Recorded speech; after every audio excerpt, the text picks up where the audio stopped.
Ayan, marami nagbinta. Titingnan ko sila.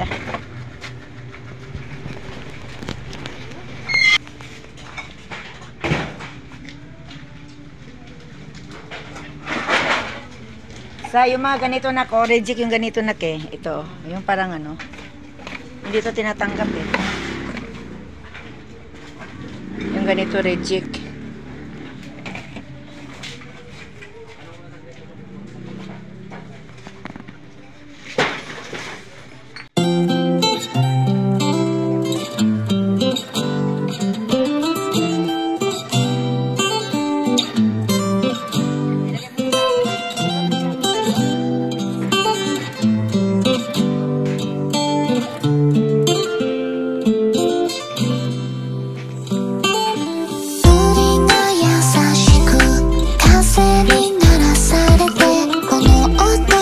Yung sinasabi kong panta.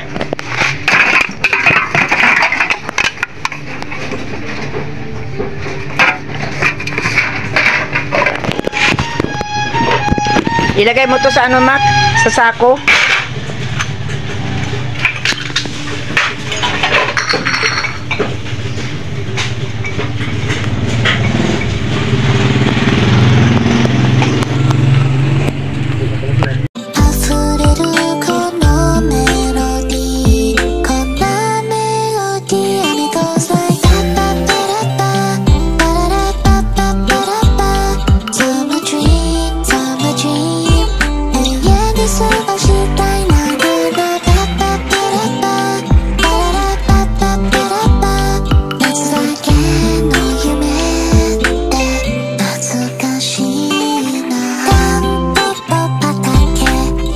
Ito naman yung ano, yung... O sige, ito yung pahinanti ko.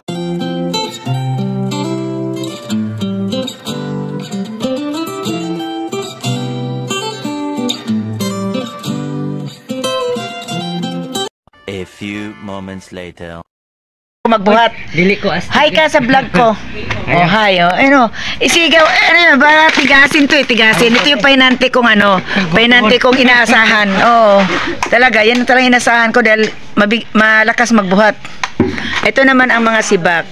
Itong yung lugar na to para sa sibak. Ito yung mga sibak.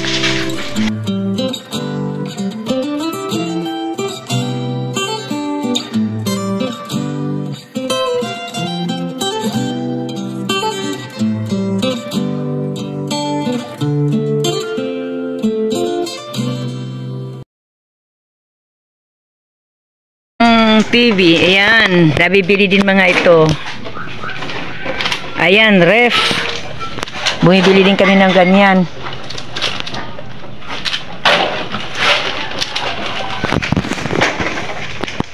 Oh, ang dami.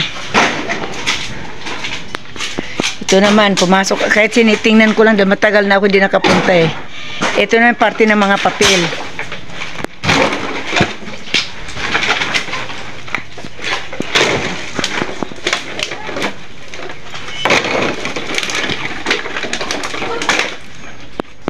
Ito, itim na papel, kahit itong ganito, assorted lang ito, nabibili din ito. Basta walang plastic, nabibili lahat. Tulad nito, walang plastic to siya. Kahit anong kulay, basta walang plastic, pwede sa scrap. Ito naman, PET bottle. Sa junk shop, maraming klaseng mga kalakal. Ayan ang PET bottle. Pag ito, pagkuha namin dito sa junk shop, 13 pesos per kilo. Pag once tinanggal ang balat, maging ganito na siya, malinis na, ang kuha sa amin is 30 pesos per kilo.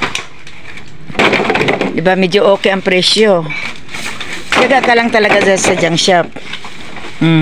Pag malinis na, pero ang papakyaw ko naman ng mga ganito, per kilo naman ang pakyaw ko.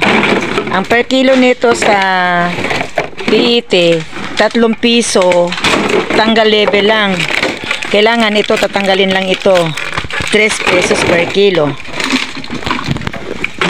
Pagdating ng mga ganito, parang sa Mountain Dew, nabibili din pero mababa lang talaga ito, 5 peso. Versus dito sa katulad nitong Sprite, mas mataas ito versus dito.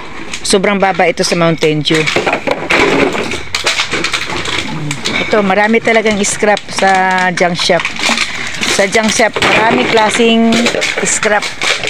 Wow, ang ganda na dyan. Parte ng karton dong ha.